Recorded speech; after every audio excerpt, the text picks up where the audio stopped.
Ada proyek apa nih bertemu 5.000 detik? Ada proyek Bukan restoran ya? pembangunan. Membangun restoran baru. Amin.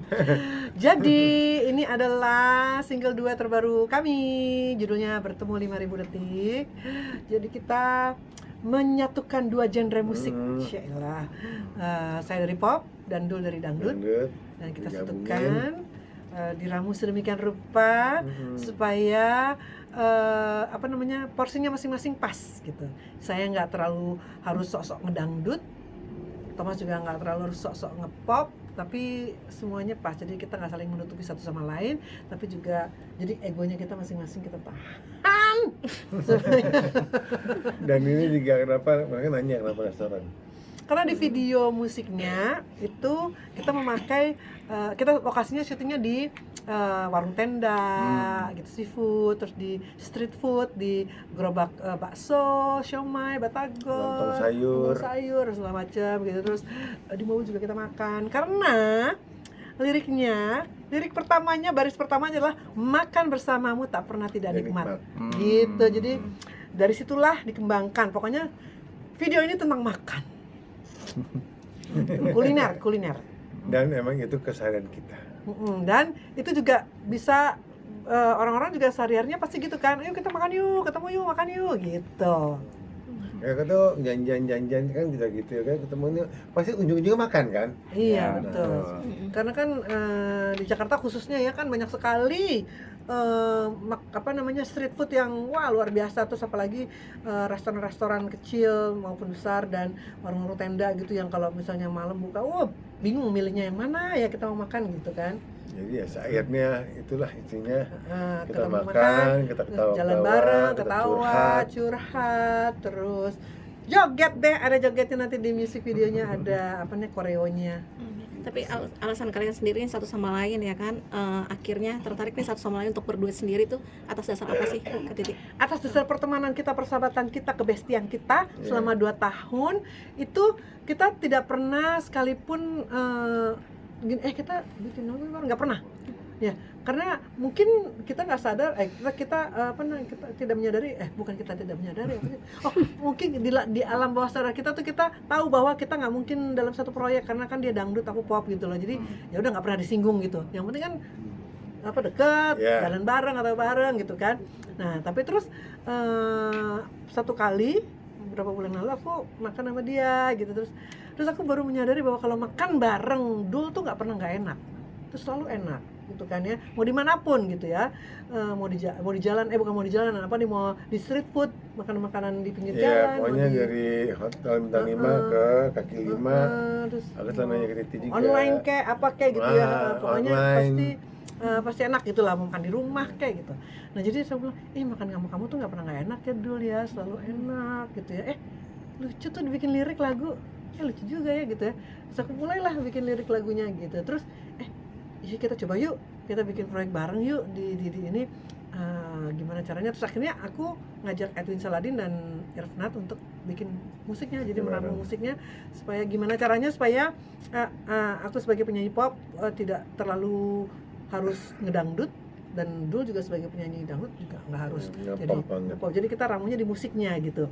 Aku tetap nyanyi secara pop, Dul juga secara dangdut. Jadi kalau nanti kalian sempat dengar di intronya itu dangdut dulu, terus masuk ke baitnya masuk pop.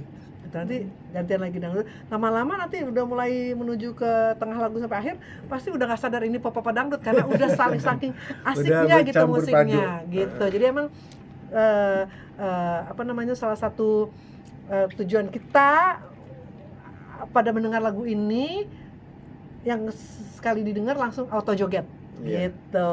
Jadi ya bikin happy orang lah. Tapi Kak Titi sini juga dimasukkan kayak unsur bossa novanya juga kan. Iya, ada kayak bossa maksudnya kan nova, jadi kan kalangan mana juga bisa enak kayak atau gimana iya, sih? Betul. Kamu melihat kan Gen Z kan lagunya sekarang kan kayak ada yang ada susah, hip hop dulu, ada apa gitu lebih ya. banyak koplo atau gimana nih kamu? Iya. Terinspirasi juga nggak sih sama Iya. Gen Z sekarang? Karena kan penggemar kita itu kan juga tidak jauh umurnya dari kita. Kalaupun ada yang lebih muda, tapi juga nggak mungkin anak-anak bocah-bocah lah gitu kan ya. Nah, biasanya anak-anak yang udah orang-orang yang udah berusia tidak muda lagi tuh senang dengan musik-musik yang easy listening kan. Salah satu genre musik yang easy listening itu kan bossa nova gitu dan pop. Jadi aku masuknya ke situ. Dari situ dikembangin lah ke dangdut gitu. Dan aku sih puas sih, musiknya sesuai dengan apa yang aku ekspektasi gitu. Inginkan gitu ya. Kak Thomas sendiri seperti apa, kan mungkin kan lu dangdut banget nih, ya kan, bertemu dengan Kak Titi, maksudnya dewinya pop ya kan, ya cukup susah nggak sih untuk ngimbanginnya gitu kan, dan yakin nggak sih lagu ini akan nyaman nih di semua kalangan gitu? Iya, awalnya saya nggak nyangka seperti ini jadinya musiknya, ya kan. Pas rekaman saya dengerin gitu, ya dia juga ngarahin gitu. Jadi awalnya mungkin kita emang seperti saya nyanyi apa adanya gitu. Cuman di depannya jangan ditumpahin dulu dangdutnya gitu loh.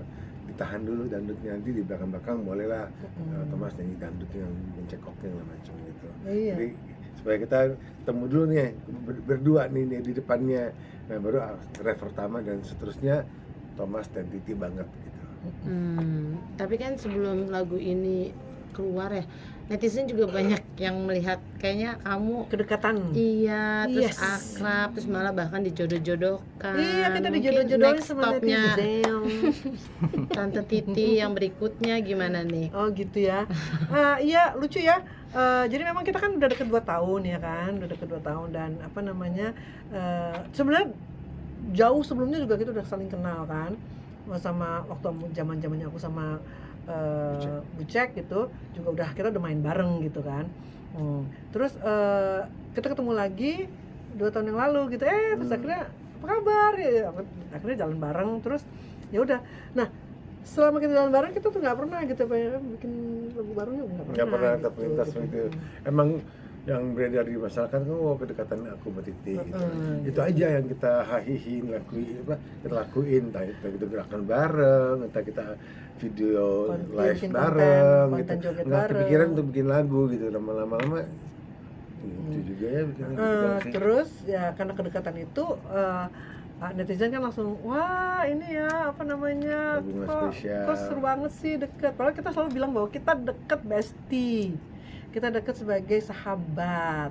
Masa nggak boleh sih perempuan dan laki-laki sahabat gitu kan, sahabat. Tapi tiba-tiba ada aja gitu yang mereka tuh sebenarnya udah menikah, udah lama menikahnya gitu. Lucu banget, kita cuma ketawa-ketawa aja ya gitu. Tapi apa namanya ya aku sih lebih lebih nyaman gitu selama ini ya kita bestian aja Iya. gitu. Tapi kamu bisa ngambil momen ini, momen kedekatan kamu dan mungkin mata-mata netizen yang sudah mengatakan kalau kamu ada lebih Hubungan spesial. Ya jadi pasti bisa kalau spesial sih pasti kita tidak pungkiri kita sangat spesial. Karena aku tidak ada lagi laki-laki yang dekat di hatiku saat ini selain Thomas. Betul. Tapi ya itu sebagai sahabat dan deketnya tuh malah kalau misalnya aku punya pacar atau apa mungkin tidak akan bisa sedekat ini gitu. Tidak mau cerita apa aja juga mungkin harus dipilah-pilah dulu ya, diseleksi dulu mau cerita apa ya gitu. Aku kan Kalau apapun kan bisa ditumpahkan. oh gitu. Apa aja bisa cerita Apapun bisa gitu. cerita ke aku. seberapa intens sih Kak Hampir tiap hari. Hampir tiap hari. komunikasinya? Iya. Iya. Apa aja sih? Apa aja ngapain? Kamu ngapain gitu nanya, kamu ngapain gitu. Kamu Hal-hal nonton receh film itu ini belum, diobrolin yang gitu ya? Bisa di Netflix sudah nonton ini belum? Seru banget ya. Gini gitu. Terus nggak